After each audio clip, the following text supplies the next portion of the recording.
Okay, well, it all started back in 1942 when I enlisted in the Air Force in San Francisco.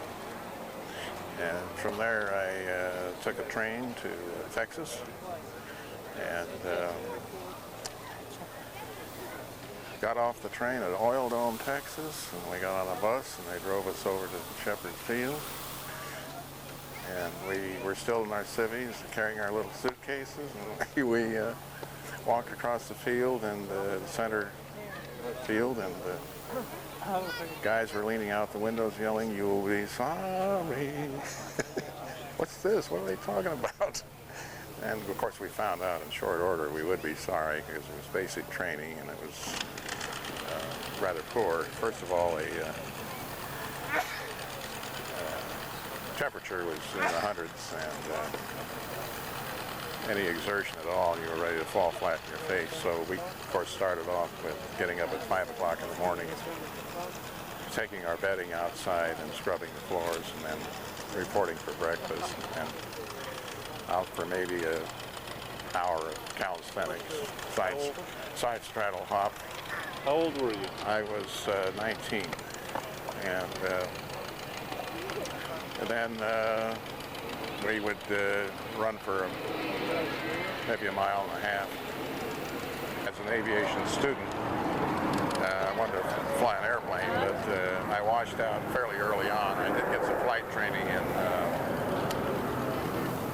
Piper Cubs, and got to San Antonio, Texas, and we went through a bunch of tests, whatever, and they decided I'd be better off doing something else than flying an airplane. So they offered me engine mechanic,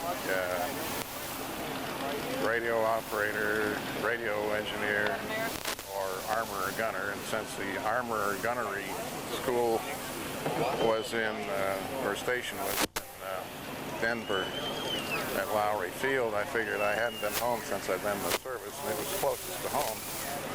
So I'll pick that. So it was supposed to be a 18-week course, at the end of which we were armorers. We would know how to assemble and maintain machine guns and cannons and that sort of thing. So about 12 weeks through the course, they said, here's your certificate, you're graduated, we need gunners, you're going to Las Vegas, the gunnery school. Oh, okay, well that's good, I get to fly in an airplane. So went to Las Vegas, and of course it was out of the frying pan into the fire because it was 120 down there in the shade. And I remember one flight we took, we were going to do air-to-air gunnery, and we were flying at low altitude, and it's quite bumpy, as you well know, being a pilot yourself. And about 90% of the guys got seasick. The poor instructor was sitting in the middle of the waist of the airplane with a big bucket for people to toss their cookies into, which wasn't exactly the most inspiring thing to start off with. So anyway, we got through gunnery school, and then they sent us to a staging area in Nebraska, where we met our crew members for the first time. It was Lincoln, Nebraska, and it was raining all the time, and so we met our crew members, and then we all assembled, got together, and shipped us off to Sioux City, Iowa for combat training in the B-17. And this is the second time I've seen a B-17 in 50 years about. I guess I stopped flying in February of 1945. Came back to the States as a gunnery instructor. Anyway, you were a gunnery instructor at the end? At the end. Actually, my function was the care, disassembly, maintenance, assembly of the caliber 50 machine gun on a B-29. We were technically called B-29 gunnery instructors, but I'd never been in a B-29, and I'd only seen one in Yerington, Kansas, at the area where we were assembling to go overseas. We completed our training at Sioux City, Iowa, I guess after about 3 months' time, they told us that if we worked like good little boys and did a tremendous job, at the end of that time we'd get a couple of weeks off, we could go home. So we all did our things like good little boys and got our certificates, and they said, sorry, but the best we can do is 4 days off. So we said, well, what the hell. We went up to the Spirit Lakes in Minnesota and had a nice time.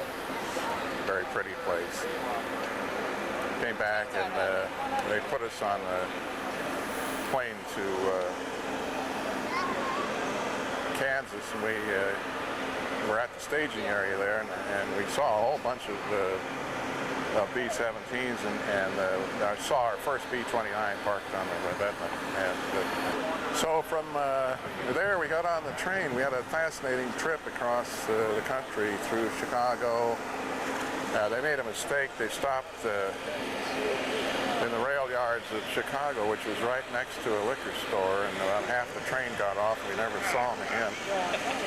And then we had a rolling fist fight from Chicago to through Pennsylvania. A couple of guys got tangled up together, and we were in these old cattle cars. They were double-deckers, and they had the doors in the middle, and they were in their underwear, and they were rolling around on the floor, and of course the floor was all filled with coal dust and everything else, and they were a mess, and they got through pounding each other. And so then we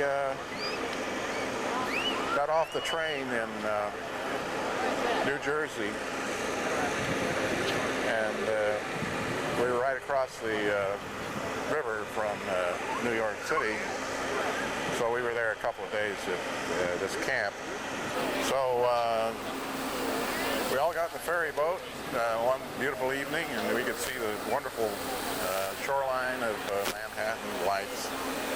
And we went to the Brooklyn Navy Yard. We went to this ship. It was an Italian luxury liner, former Italian luxury liner called the Saturnia, and it had still had the Italian crew, but it had the Coast Guard guys were running it. And so we were at the bottom of the gangway, and everybody got a little card that told them where to go on the ship, and we looked at ours and it said ballroom. And we thought, geez, the ballroom, that's going to be nifty. So we get in the ballroom, and of course the ballroom was inside. It was like a wire cage of bunks from the deck to the overhead. And they said we had a B-4 bag and a barracks bag, and we had 45 caliber pistols and shoulder holsters. We were wearing those. They had to take them overseas, I don't know why. And so we climb in our little bunks and we stay there. And we stay there. And the ship left the next morning, but unfortunately we had to stay below decks because they didn't want the spies counting the number of bodies on the ship as it went out of the harbor. So we never got to see the Statue of Liberty or any of that stuff.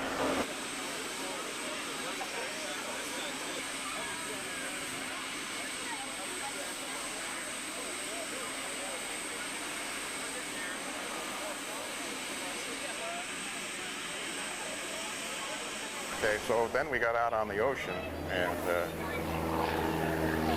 it was quite warm, and so it was very warm below decks, and we decided to sleep on the deck, so we did, and then we had to get up at about 5 o'clock every morning because the sailors came through and hosed off the deck with salt water. We took salt water showers on the ship, by the way, special soap, and we had 2 meals a day. It was hot dogs and sauerkraut for breakfast and sauerkraut and hot dogs for dinner. Kind of goes right through. So the crossing actually was rather uneventful. We were in a convoy with a bunch of tankers and cargo ships, and we all traveled at the speed of the slowest ship, doing the zigzag route. And unfortunately, the ship broke down in the middle of the Atlantic, and the convoy sailed off without us. They couldn't stay. That make you nervous? Because wasn't there a lot of U-boats? There were U-boats in 44, yeah. Yeah, this was in, I guess, at the end of June 44. It took us 13 days to make the crossing. We made it eventually. They got the thing fixed. We landed in Liverpool, England. And it was very interesting because we were standing on the deck looking down at the docks, and we saw all the stevedores down there, and they were dressed in little caps, and they had like little sport coats and little neckties on. It's rather spiffy, I thought, for stevedore work. And so we came down the gangway, and they had a van. Okay, well, we're coming down the ship. We get on a train, which they had parked very near the ship. And we're going to travel cross country from Liverpool on the west coast of England to East Anglia on the east coast, which is the Fen country at the time. Of course, we didn't know where exactly we were going, but we got on this train and we traveled cross country. And I remember it took us quite a while, several hours, and it was nighttime before we got where we were going, and a little hazy on that part of the trip.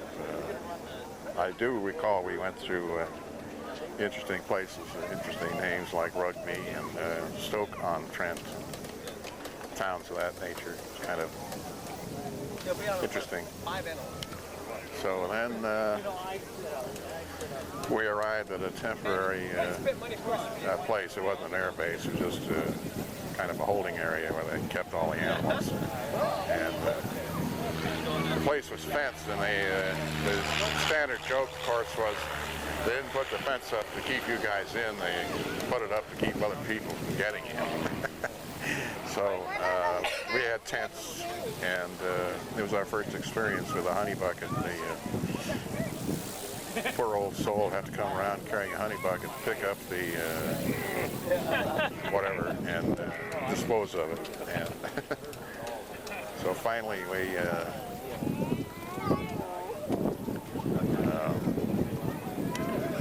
went to our air base, which turned out to be Station 142 at Defton Green, East Anglia, England. It was about 16 miles southeast of Norwich, which is the county seat of Norfolk County, and it's in what the Brits call the Fen country, and marshes and things like that. It was not too terribly far from the English Channel. In fact, most of the air bases over there in that general area were in East Anglia or close by.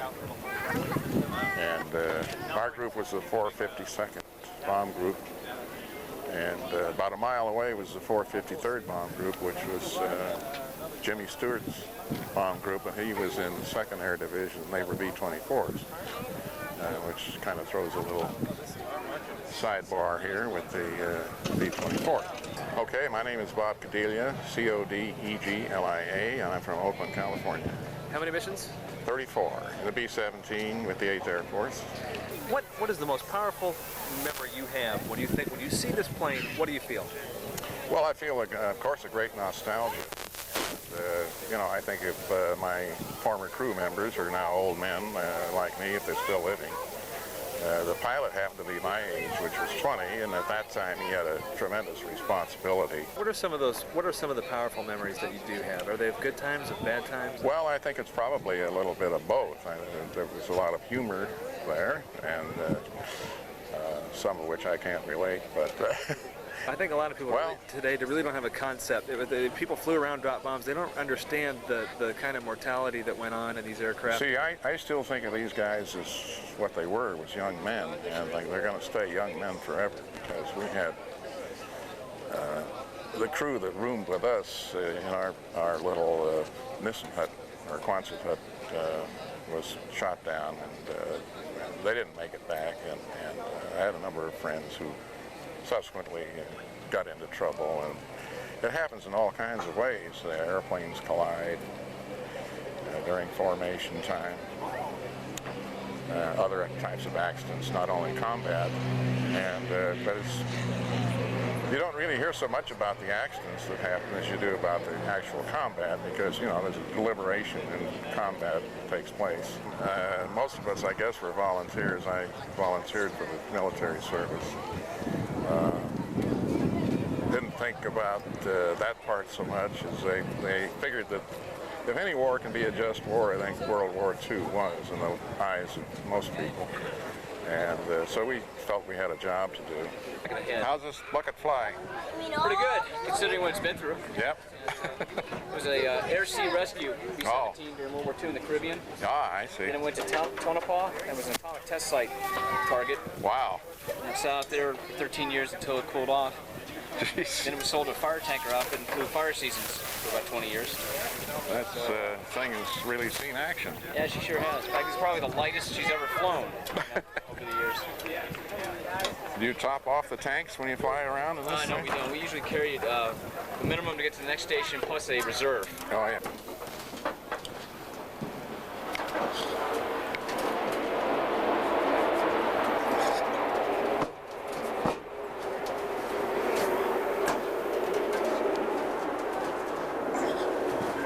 I know why it takes so long to move through. Yeah.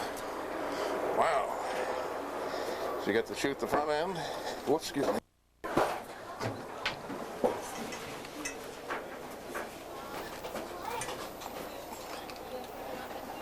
Through the middle here. Still looks the same. Uncle Jim. Yes, sir.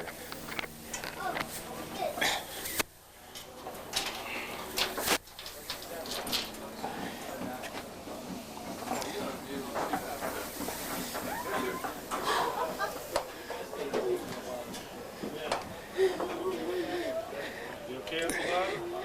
So far, These are 500-pound bombs, Lance. That's what it says on them. Well, how do they know?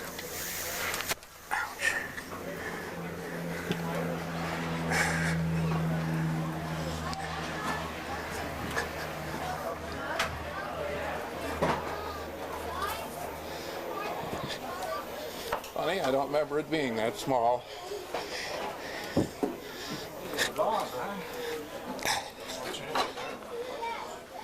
Whoopee.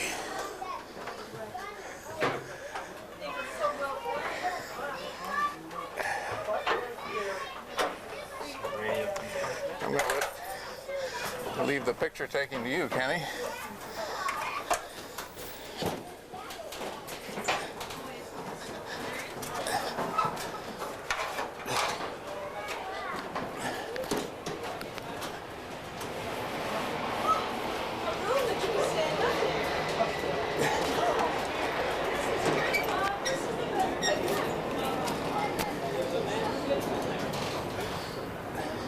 So you'd be one waste gunner and you'd go back and forth depending on what was Yeah, called. one time we had a bunch of cannon fire come through here, the ammo box.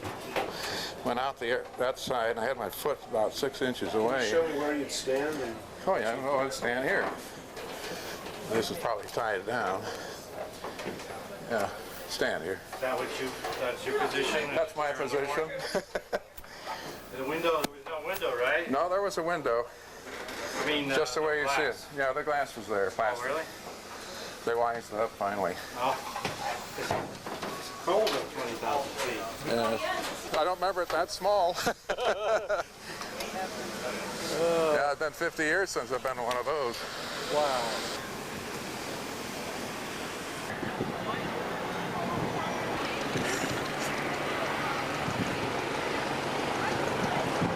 Is this on? Yes. Okay, well, first of all, before I continue my thrilling story, I want to present you with this genuine B-17G t-shirt. That me? That's you. Wear it in good health. Thank you, Bob. That's fantastic. And I will trade with this. well, let's see. We were getting ready to take off on our first mission. Of course, the fear of the unknown. Are you still doing it?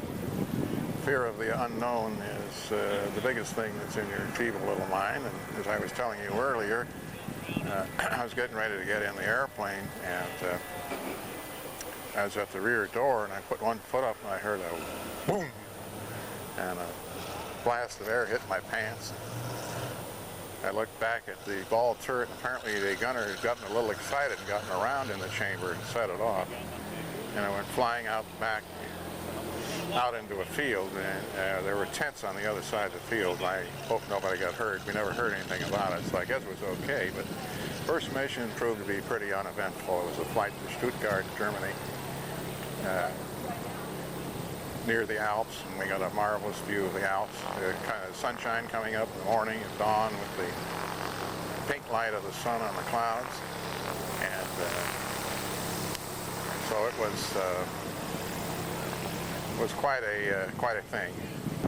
So the most noteworthy flight we had was the trip to Russia. We bombed a target in Germany on the way, got shot at by both the Russians and the Germans, and landed in Poltava in Ukraine, which is roughly near Kiev. We stayed there about a week. We got to meet some Russian people and had a very enjoyable time. And then we flew to Hungary and bombed a tank factory in Debrecen, Hungary. And we landed at Foggia, Italy, at an American air base there on the Adriatic. We spent another wonderful week there, sailboating and just generally playing around and drinking the local grappa and having a good time. And so then, sadly enough, we had to get in the plane and fly back to England, where we resumed our missions. And fortunately, none of us ever got a scratch the whole time. I did have a near miss with a piece of flak went off through the airplane near my foot, but the tail gunner stopped a piece of flak with his helmet, bounced off his noggin, but didn't hurt him.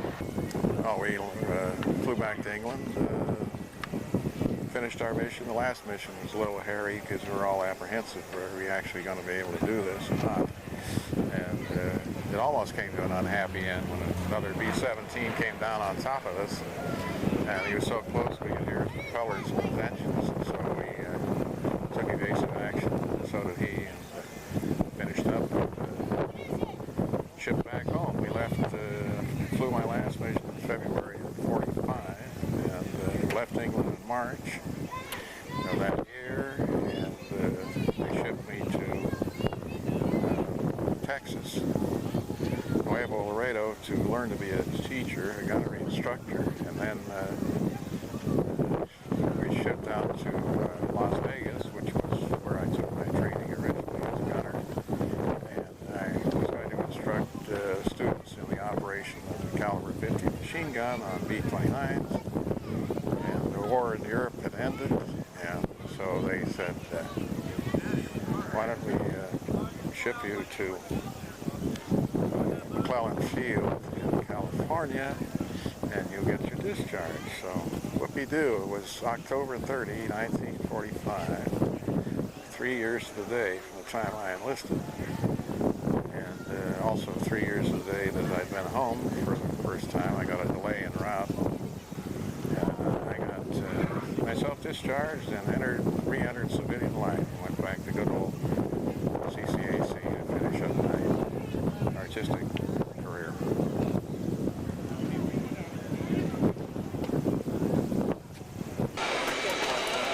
We're still paying for the SNL bailout.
Heard some bombers overhead today. You weren't hearing things.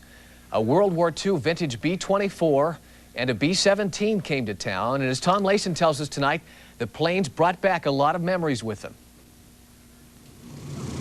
The B-17 Flying Fortress, one of World War II's most famous planes, the bomber that brought Hitler to his knees.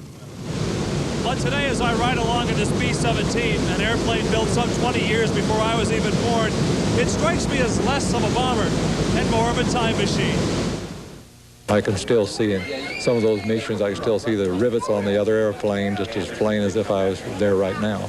It was the first major, most vivid experience of our life. It etched itself in on our brains very, very deeply when we didn't have a whole lot else there to compete with it. The men who flew her and risked all in the daring daylight missions over enemy territory knew they were doing right. The mission to destroy Nazi Germany. That was the overriding consideration until they started shooting at us, and then we wanted to survive. A clear mission, the crisis of war and youth all worked together to bind the men in an eternal brotherhood. I think the main thing I remember is the other guys that I knew, that I flew with, and especially the ones that didn't make it back. We had a very close rapport with one another. It's something that I enjoyed and I haven't had since. But every once in a while, believe it or not, I can remember them by name, those who served with me who died. And they come up in my mind, and I often say, I wonder what they would be doing today if they were alive. 50 years later, one of the survivors, Jim Altoff, got to fly the B-17 today. In the end, it was up to people like him to enjoy the victory, the life that so many of his comrades sacrificed for. We went and we got married, we raised a family, we got jobs, and it's just in later life that you recall things, and it's something that's hard to explain, you know. It's pretty emotional. Yes. Tom Layson, KOVR 13 News.